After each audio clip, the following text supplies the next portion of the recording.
Hello. The lesson I'm sharing with you today is the lesson of Joseph, and we're not here in the classroom, but we're in my home, and that shouldn't change the way I share the story much, but do keep in mind that the story of Joseph comes after many stories of Old Testament timeline, Old Testament history of family, and we began at some point during the summer with creation, and then built to Noah, and have moved on to Abraham and Sarah, and are just building and building and building down the timeline of Jesus's family tree, so to speak, in preparation for Christmas. So as we share the story of Joseph, you might want to pay reference to some of the family members that came before him. So pointing out that Jacob and Esau and Isaac and Sarah and all of those members of God's family tree are also the descendants that came before Joseph. So he's not an isolated story, an isolated hero in the Bible. He is from a long history of wonderful men and women who are leading the way for Jesus, making the world ready for Jesus. And as I begin the story, I will go ahead and point out also that it's a little bit difficult to share the story, or at least the part of the story in which Joseph's brothers hurt and leave him for dead. I would definitely tread lightly on that topic with regard to, or when you're sharing with the preschoolers and kindergartners. The first through third graders can probably handle that a lot more and have probably had more experience with media and other storytelling here at church and in their Bibles at home.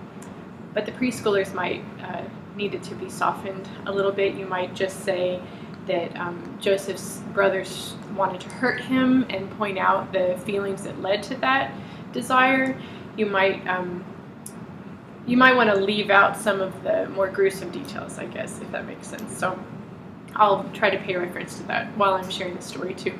But this is back to our regular session, so they'll be with you the entire service, which means that you'll have plenty of time as they come in to get to know them a little better, ask them about their school year, the things they've enjoyed so far, about the new year, and then move the circle of the church year, which will be in each of the classrooms, to the next Great Green Growing Season Sunday, moving closer and closer to Advent. And once you feel that everyone's settled, and there's no rush, we don't have to hurry because we have the whole service to tell the story and to worship, then you can begin. But for those of you that have ever struggled with the interruptions of the students or the kind of diversions of their conversation, I would just encourage you to make sure that you have their attention before you continue the story.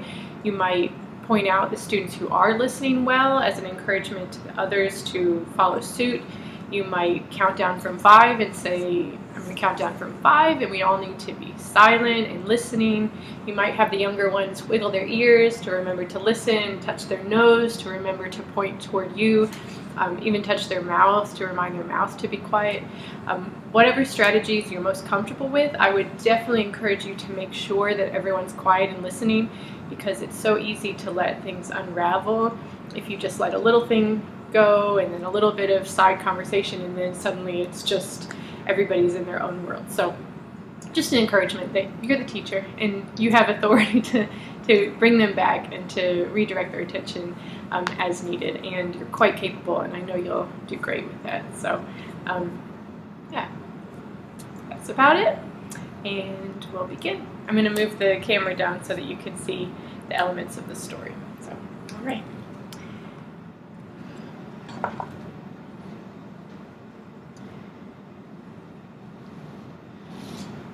I imagine that you recognize what type of story we're going to be looking at today. We've looked at stories like this a few times over the last couple of weeks. It's a long story of a long, full life. We've talked about the long life of Abraham and Sarah. We talked about the long life of Jacob and Esau. We talked about all the adventures and the long stories of the people of God.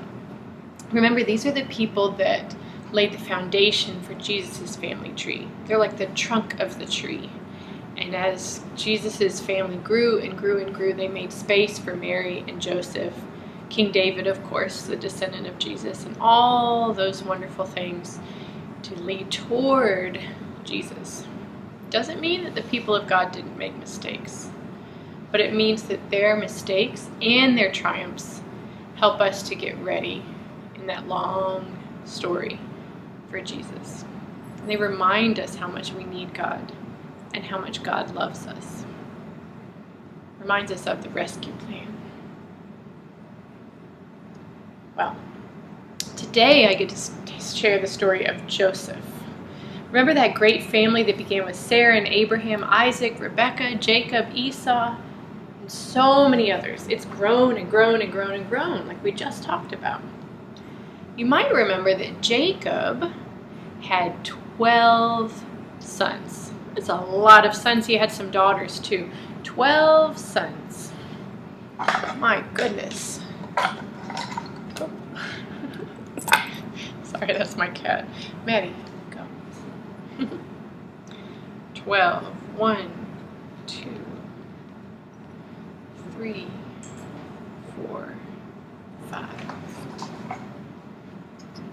6, 7, 8.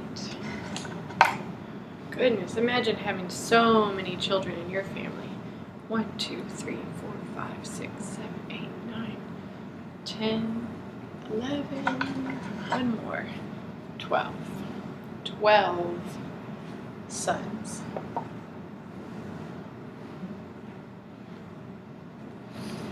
So many ideas, so many different personalities, so many different interests.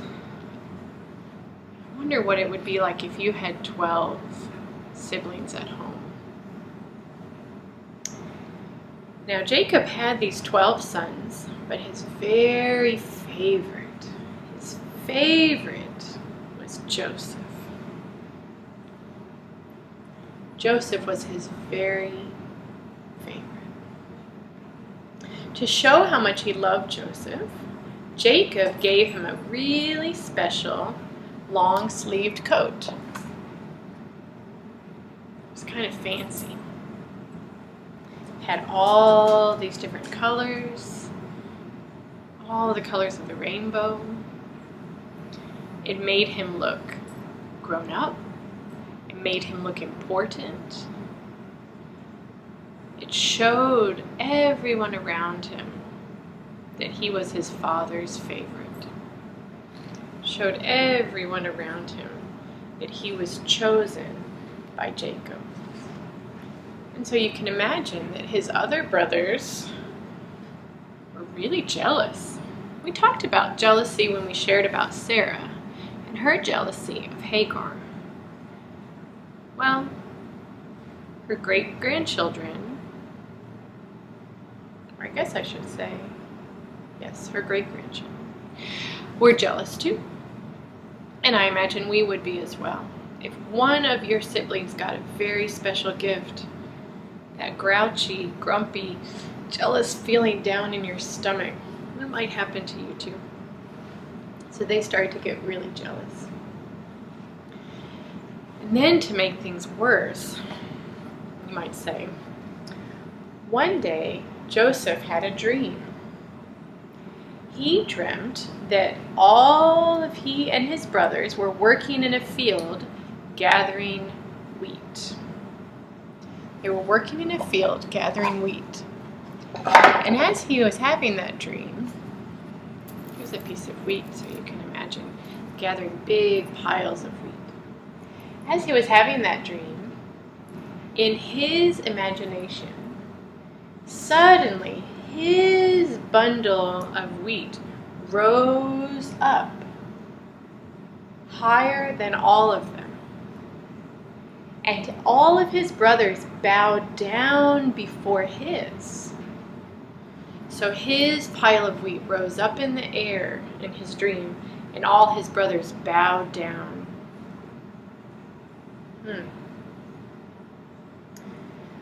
Well, Joseph told his brothers this dream. Oh, and they hated him even more when he told them a dream about his being the best and them bowing down to it, oh, that just gave them that jealous feeling all over again. Well, then later, Joseph had another dream. He fell asleep again, and this time in his dream, the sun and the moon and all the stars bowed down before him. Let's count how many stars there were. 1, 2, 3, 4, 5, 6, 7, 8, 9, 10, 11, 12. 12 stars of his dream. And he dreamt that they bowed down before him. Joseph dreamt that they were bowing down to him, like he was a king, like he was the best. And he told his brothers about this dream too. How do you think his brothers felt about that? Not very good. Well, Joseph told his brothers and his father about it, and they were so angry. And you know who was angry this time about this dream? Jacob. His dad was even grouchy and jealous about that dream. It sounds like not only the brothers, but the father and the mother were going to bow down to Joseph in the dream, as if the mother was the moon and the father was the sun, and the father was the sun and the mother was the moon, because Joseph dreamt that they all bowed down to him, the sun and the moon and the stars. So Joseph was saying, my dream says that I'll be in charge not only of my brothers, but even of my mom and dad. So Jacob got a little grouchy about that too. Well, one day when the brothers were far away in the fields with the flocks, far away from home, Joseph sent Jacob to see how they were doing. So Joseph went to them.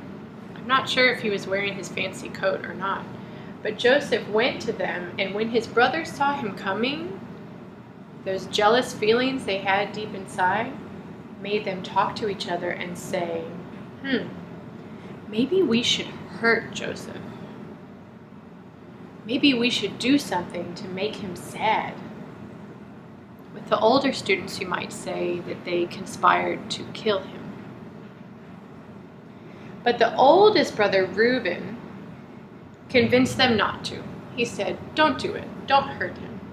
Instead, let's just beat him up, take away his coat. So he was wearing the coat. Reuben said, let's beat him up, take away his coat, and put him in a hole in the ground. Put him in a pit. So that's what they decide to do. Soon, a caravan of traders came past, and the brothers had beat Joseph up. They had taken away his coat, and now they sold him away to be a worker, to be a slave. They sold him off. And you know what? They just made a little bit of money. Not much. Not much for someone's life. That's for sure. But they felt that they had gotten rid of this brother at last. The one that made them so jealous, the one that made them so grouchy. They had some money and no brother. So now there are only 11 of them.